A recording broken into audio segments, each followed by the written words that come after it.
Vamos então fazer a leitura de João, capítulo 5, a partir do versículo 19. Então lhes falou Jesus: em verdade vos digo que o Filho nada pode fazer de si mesmo, senão somente aquilo que vir fazer o Pai.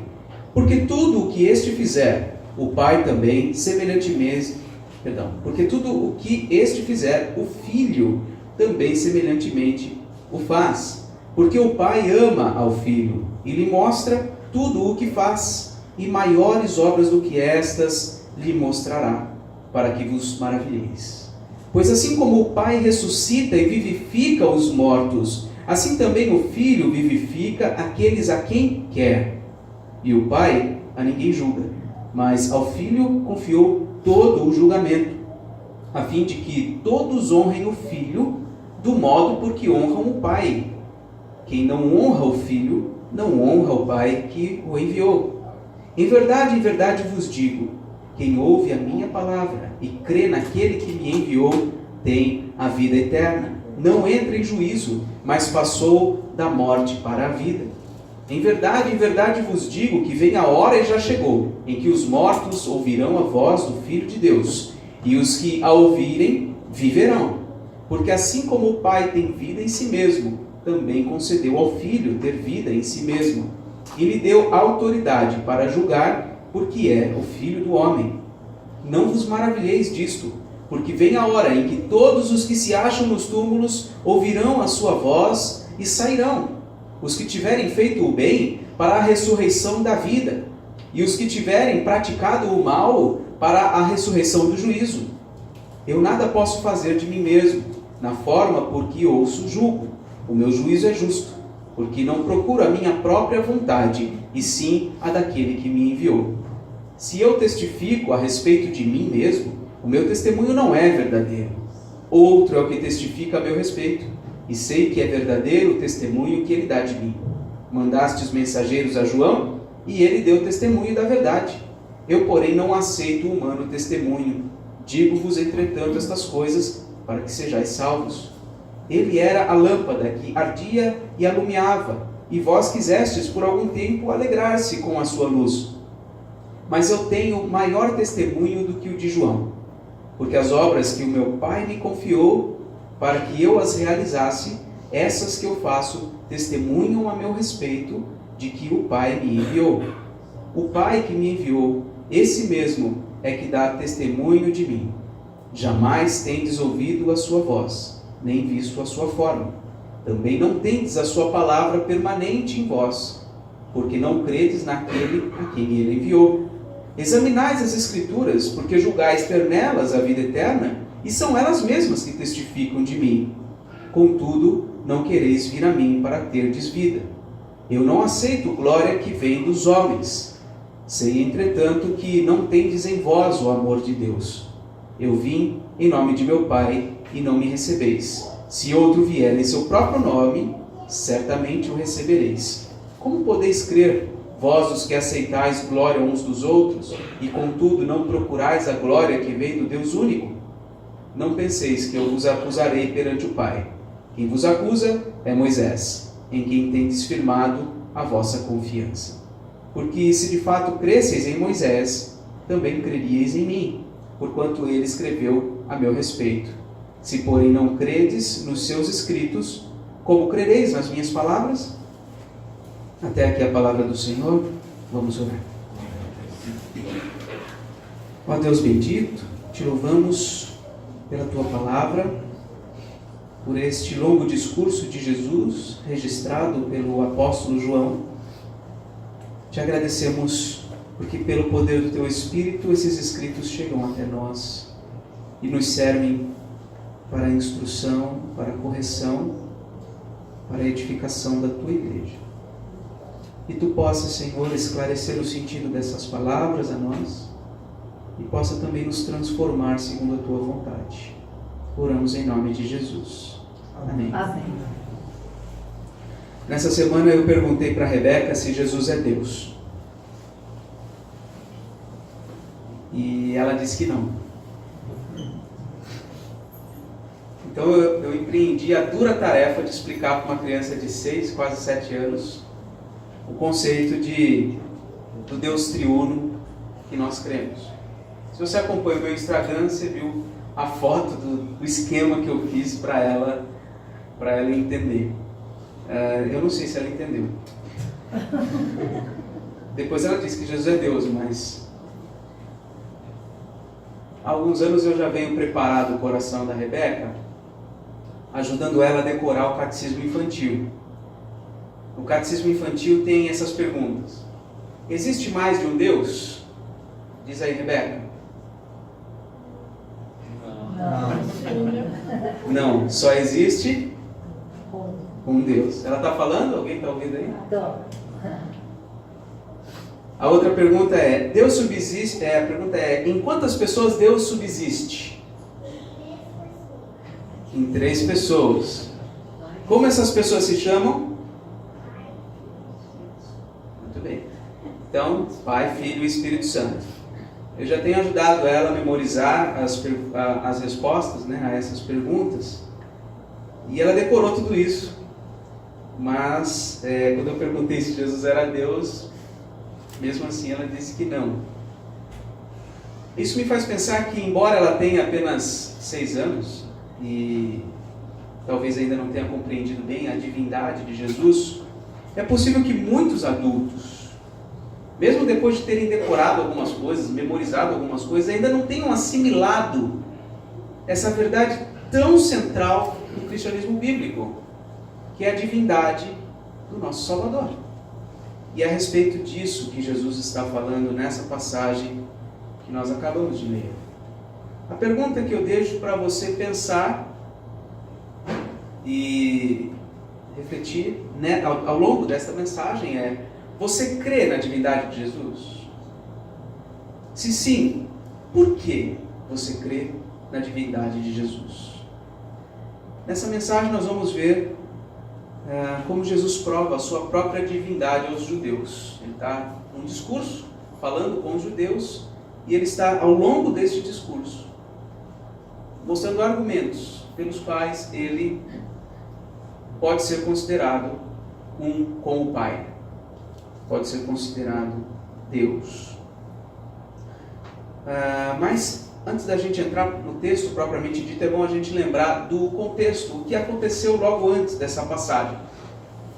Você estava aqui no domingo passado, você já estudou comigo do verso 1 ao verso 18, onde Jesus cura um paralítico.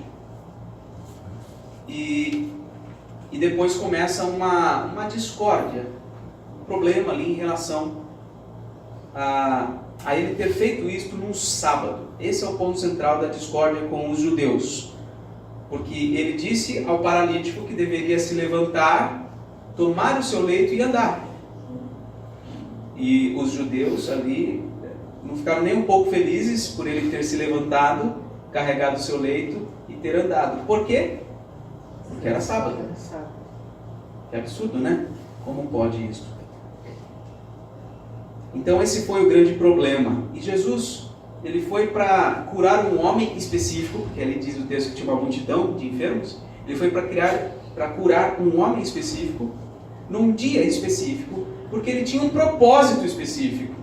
E qual era o propósito de Jesus com isso? O propósito de Jesus era dar um sinal da sua divindade. Não só curando o homem, mas fazendo isso no sábado. Ele queria gerar uma oportunidade para ele argumentar em favor da sua própria divindade. Se você observar o versículo 16 do capítulo 5, diz que os judeus perseguiam Jesus, porque ele fazia estas coisas no sábado. E ele disse a eles: meu pai trabalha até agora e eu trabalho também. Por isso, versículo 18, por isso, pois, os judeus ainda mais procuravam matá-lo, porque não somente violava o sábado, mas também dizia que Deus era o seu próprio Pai, fazendo-se igual a Deus. Então nós vamos ver nesse texto, nesse longo discurso, para mim é um desafio tornar didático esse texto. Eu sempre considerei esse texto muito complexo. E eu adiei muito pregar em João.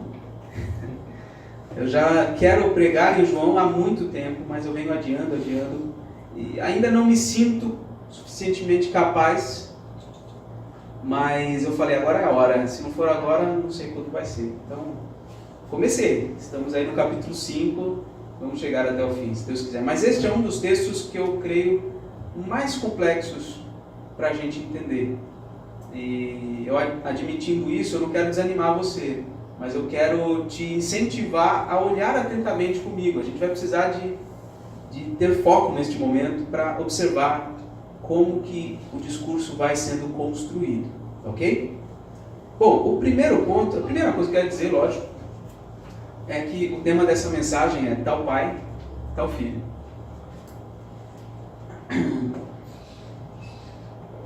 E aí o primeiro ponto que nós vamos ver é que Jesus prova a sua divindade descrevendo a sua relação com o Pai.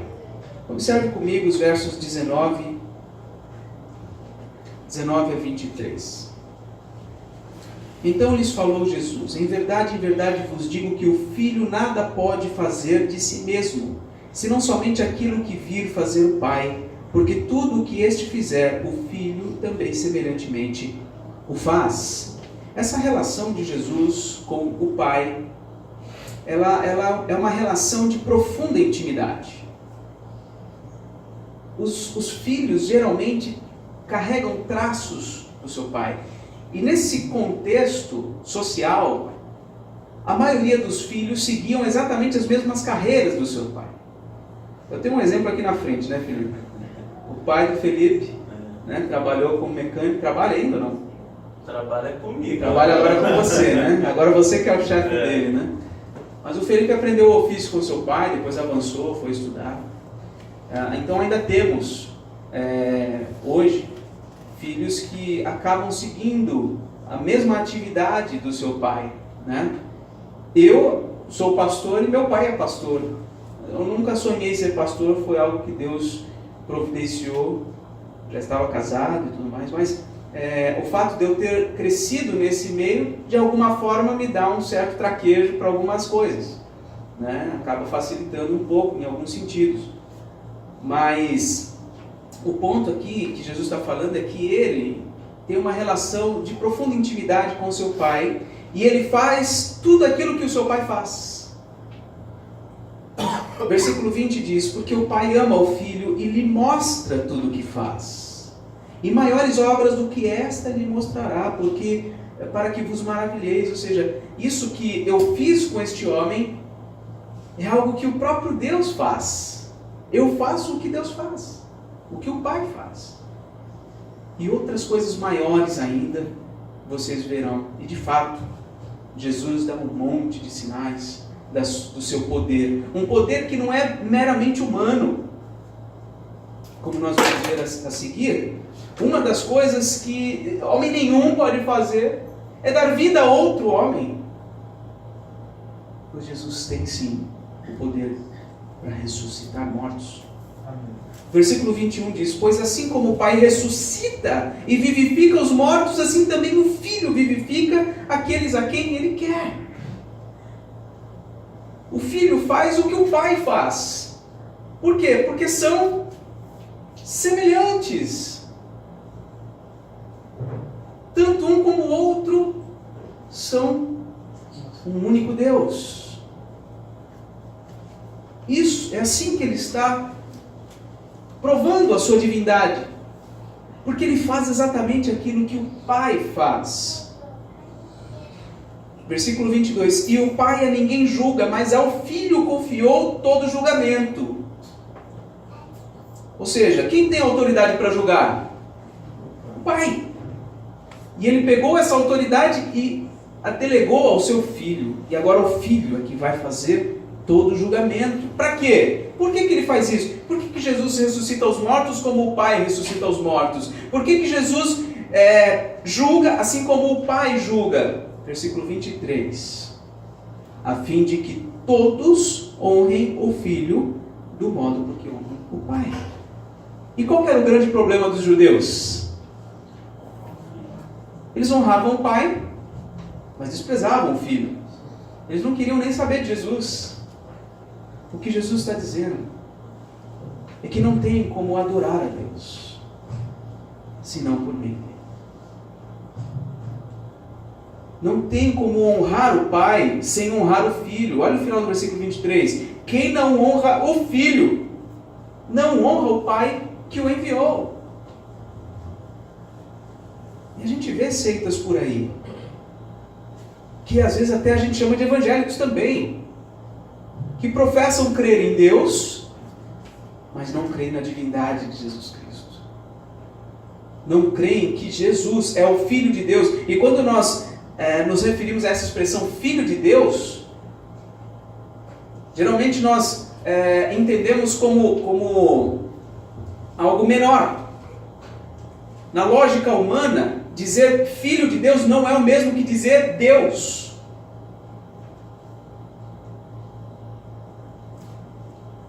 Mas se a gente perceber, na nossa própria vida, o meu filho vai ser o quê? O meu filho vai ser um homem. O seu filho é um homem. Ou seja, da mesma espécie, da mesma qualidade, com a mesma dignidade. É nesse sentido a expressão Filho de Deus. É uma pessoa diferente, mas não é menos poderosa. Não é menos digna, é igualmente digna como o Pai. E nós precisamos entender isso, meus irmãos. Parece chover no molhado, numa igreja cristã, falar sobre a divindade de Jesus, mas não é. Porque eu sei que muitos de nós talvez tenham concepções erradas a respeito disso. E Jesus está provando a sua divindade, descrevendo a sua relação com o Pai. Ele se relaciona com o Pai como o seu igual. Tudo que o Pai faz, ele faz. Com o mesmo poder que o Pai tem para ressuscitar os mortos e para julgar, ele também tem. Ele é Deus. Assim como o Pai. Então, do versículo 19 ao versículo 23 é como se fosse a introdução. Ele fala sobre a ressurreição e sobre o julgamento. Agora, do 24 ao 26, ele fala só sobre a ressurreição. De novo. E do 27 ao 30, ele fala só sobre o julgamento. Ele fez uma introdução, falando sobre os dois, ressurreição e julgamento, e agora ele vai abordar de novo, ressurreição e julgamento. Observe aí, versículo 24. Em verdade vos digo, quem ouve a minha palavra e crê naquele que me enviou, tem a vida eterna. Não entra em juízo, mas passou da morte para a vida. Em verdade vos digo que vem a hora e já chegou, em que os mortos ouvirão a voz do Filho de Deus, e os que a ouvem viverão. Porque assim como o Pai tem vida em si mesmo, também concedeu ao Filho ter vida em si mesmo. É por isso que o Filho tem poder para dar vida eterna, como está no versículo 24. Quem ouve a sua palavra e crê, tem vida eterna. É por isso que o Filho tem poder para ressuscitar os mortos, como está aí no versículo 25. Os mortos ouvirão a voz do Filho do Homem, e os que a ouvirem viverão. É por isso que ele tem poder para dar vida eterna e para ressuscitar os mortos, porque ele recebeu do Pai o ter vida em si mesmo, como está aí no versículo 26. Ter vida em si mesmo. Homem, de verdade, um homem, unicamente homem, não tem vida em si mesmo. Nós não temos vida em nós mesmos. Nós dependemos do alimento, dependemos uns dos outros, inclusive. Um bebê não sobrevive sozinho, por exemplo. E nem você. Para você se alimentar, quanta gente teve que trabalhar para cultivar todas aquelas coisas que você usa para se alimentar. Nós dependemos uns dos outros. Nós não temos vida em nós mesmos. Jesus está dizendo, eu tenho vida em mim mesmo. Porque o Pai me concedeu ter vida em mim mesmo. Por isso que eu tenho poder para dar vida eterna. Por isso que eu tenho poder para ressuscitar os mortos. E aí do versículo 27 ao 30 ele fala sobre o julgamento. Falou sobre a ressurreição, agora sobre o julgamento. Versículo 27. E lhe deu autoridade para julgar, porque é o Filho do homem. Estava falando até agora Filho de Deus, Filho de Deus, Filho de Deus. Agora ele coloca Filho do homem, que é uma expressão usada até por Daniel. Se você ler o livro do profeta Daniel, vai aparecer essa expressão como uma referência a alguém que teria domínio sobre todas as coisas, que teria poder completo sobre todas as nações, sobre todos os povos. Essa expressão Filho do homem não aponta o fato dele ser humano simplesmente, mas por ser o ser humano, aquele que tem domínio, poder e autoridade sobre tudo e sobre todos. Então, diz o versículo 27, lhe deu autoridade para julgar, porque é o Filho do homem. Não vos maravilheis disto, porque vem a hora em que todos os que se acham nos túmulos ouvirão a sua voz e sairão.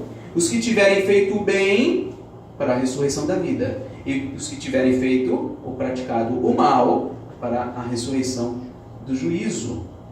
Eu nada posso fazer de mim mesmo na forma porque eu ouço julgo, e o meu juízo é justo, porque não procuro a minha própria vontade, e sim a daquele que me enviou. Ele está falando agora sobre julgamento. Ele tem autoridade para julgar vivos e mortos.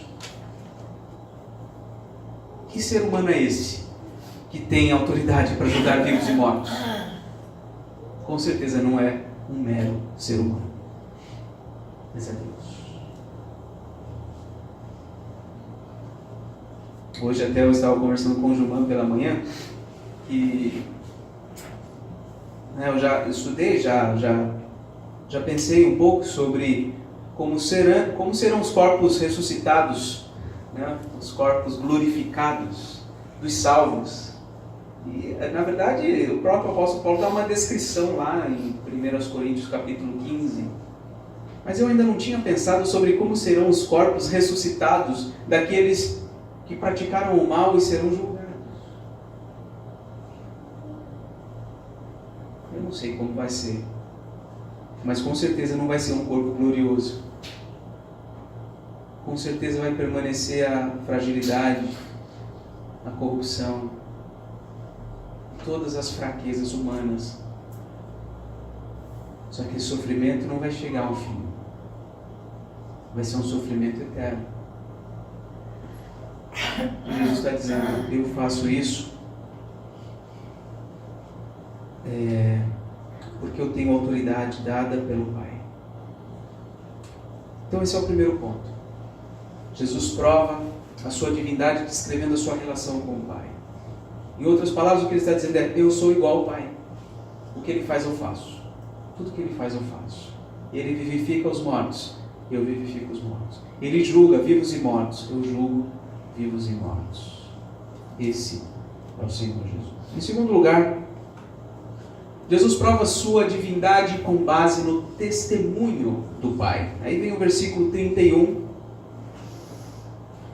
e 32 diz assim, se eu testifico a respeito de mim mesmo, o meu testemunho não é verdadeiro. Outro é o que testifica a meu respeito, e sei que é verdadeiro o testemunho que ele dá de mim. Então, ele está agora dizendo o seguinte, olha, se fosse só eu falando, vocês poderiam descartar o que eu estou dizendo. A minha palavra não valeria nada para vocês. Mas eu não estou falando por mim mesmo.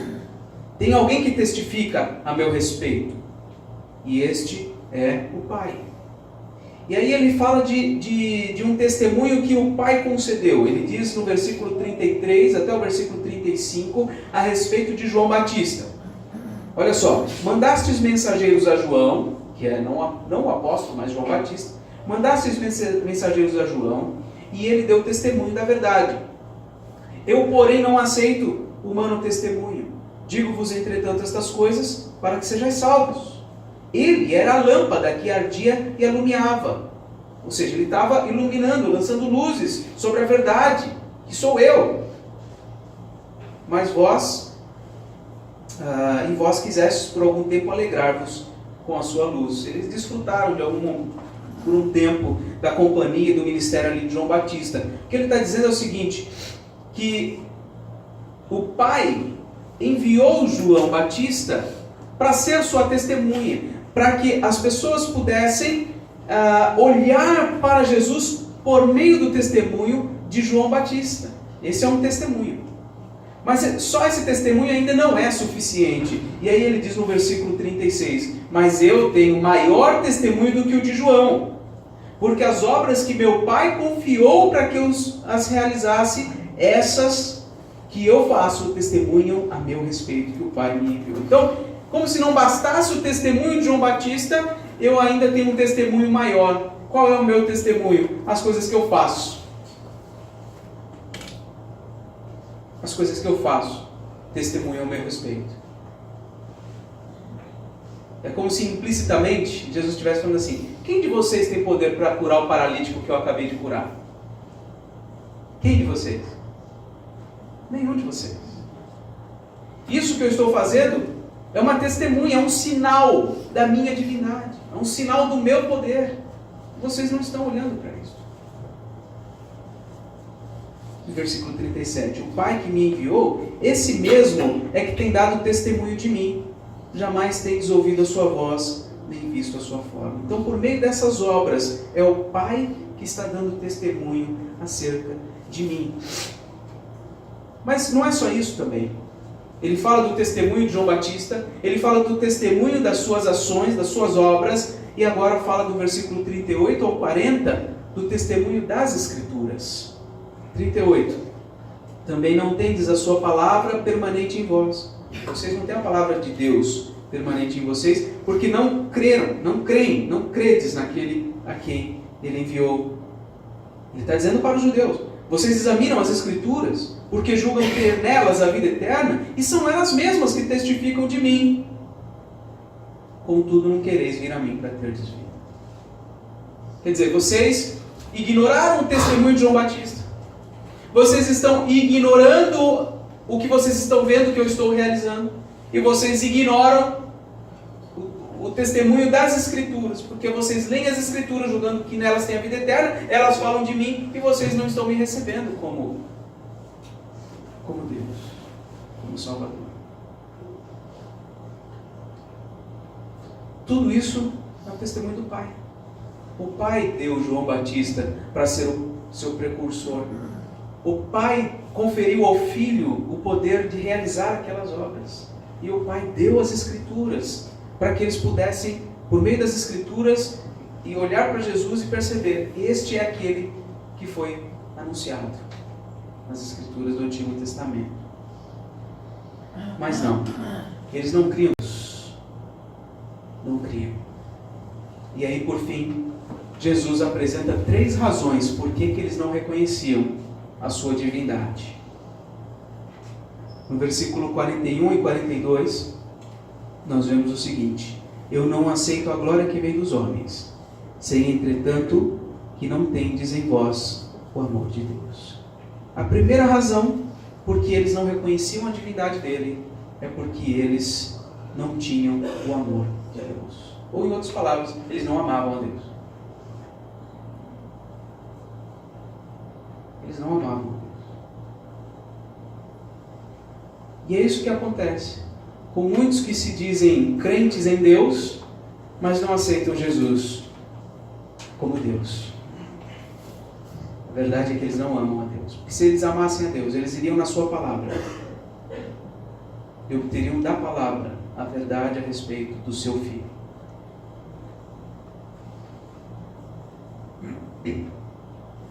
Uma outra coisa, do versículo 43 ao 44, é o seguinte: eu vim em nome de meu Pai e não me recebeis. Se outro vier em seu próprio nome, certamente o recebereis. Como podeis crer, vós os que aceitais glória uns dos outros e contudo não procurais a glória que vem do Deus único? O que ele está dizendo aqui, está dizendo para os judeus: vocês, além de não amarem a Deus, vocês só procuram a glória dos homens e não procuram a glória de Deus. Vocês querem a glória uns dos outros. Vocês estão preocupados com o que o outro vai pensar de vocês, com o que o outro, a avaliação do outro a seu respeito. Vocês não procuram a glória que vem de Deus.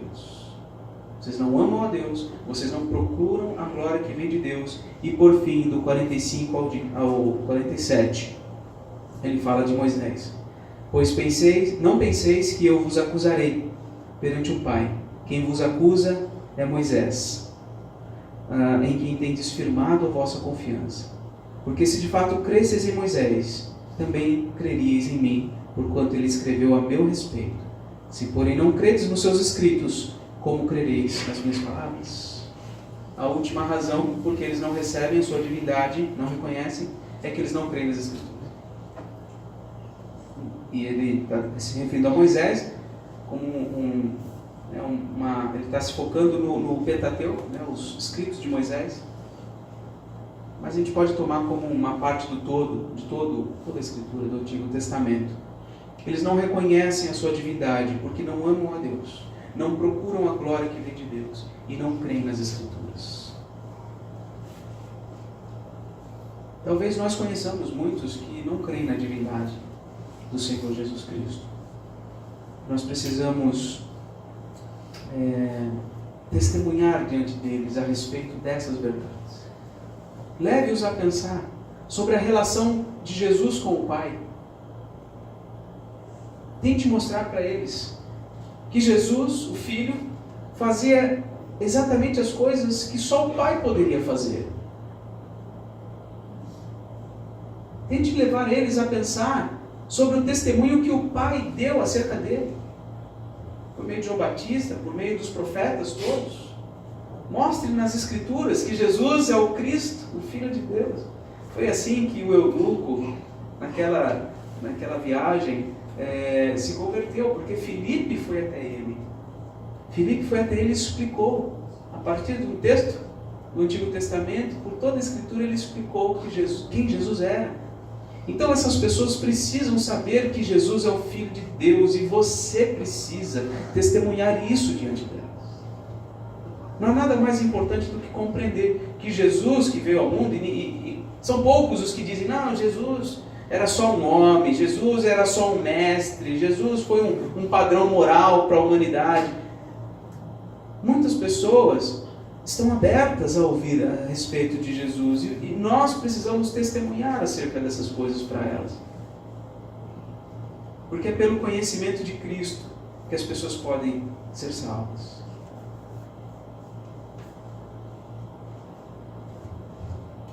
Concluindo, meus irmãos, os judeus eles pensavam ser adoradores de Deus